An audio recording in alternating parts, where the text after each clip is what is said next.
আসসালামু আলাইকুম, সবাই কেমন আছেন?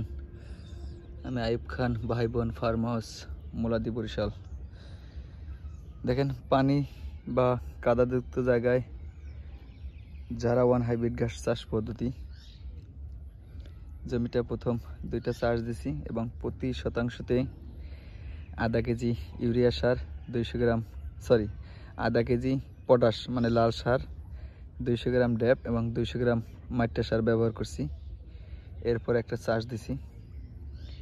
চাষ দেওয়ার পরে 3 ফিট গ্যাপ সর্বনিম্ন এবং পাশে লম্বায় সাড়ে 3 ফিট গ্যাপ দিয়েছি। যেহেতু আমি কাটিং করার জন্য চাষ করছি তাই গ্যাপ বেশি দিয়েছি, এই কারণে যাতে কাটিংয়ের গুণগত মান থাকে ভালো।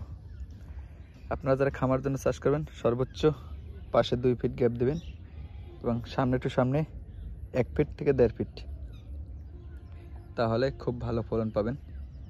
দেখেন চাষ করতেছে, দেখেন আমার নিজস্ব যেহেতু চারা আছে তাই চারার সংখ্যা বেশি দিছি। এই যে পানি আছে আশেপাশে, একটু মাটি উঁচা করছি সামান্য 2 ইঞ্চি। এরপর এভাবে সিরিয়াল করে রোপণ করছি। এখানে 5টা সিরিয়াল গতকালকে রোপণ করছি। চারাগুলো আমি জার্মিনেশন করছিলাম, মানে একটা জায়গায় নির্দিষ্ট একটা জায়গায় সব সাজায় রাখছিলাম চারা, তারপর উপরে খের দিয়ে ঢেকে রাখছি। এরপর আপনার 5 দিন রাখছিলাম, প্রতিদিন পানি দিছিলাম 2 বার করে। দেখেন চারা যেরকম বের হয়েছে দেখা যায়। দেখেন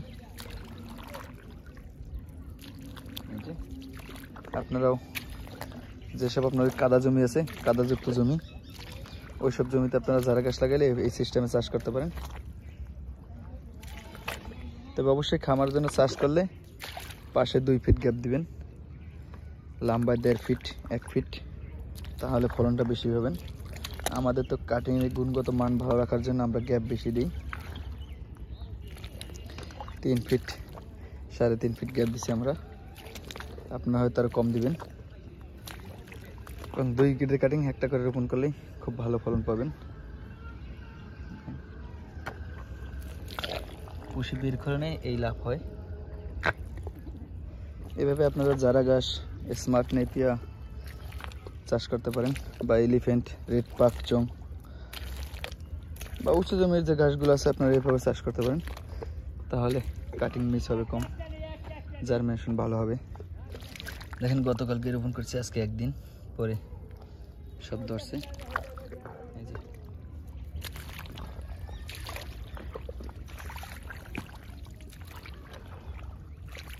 দেখেন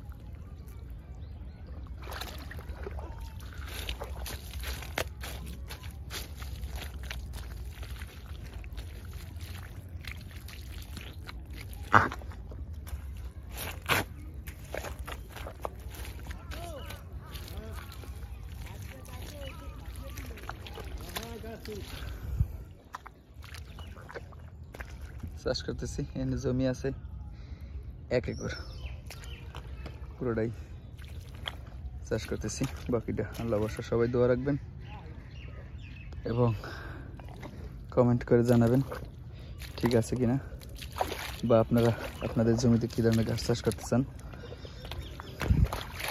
সব ধরনের ঘাসের কাটিংই আমার কাছে আছে ইনশাল্লাহ। সারা দেশে ডেলিভারি দিতেছি এবং দিব। আজকের মতোই এখানে বিদায় নিচ্ছি, সবাই ভালো থাকবেন, আল্লাহ হাফেজ।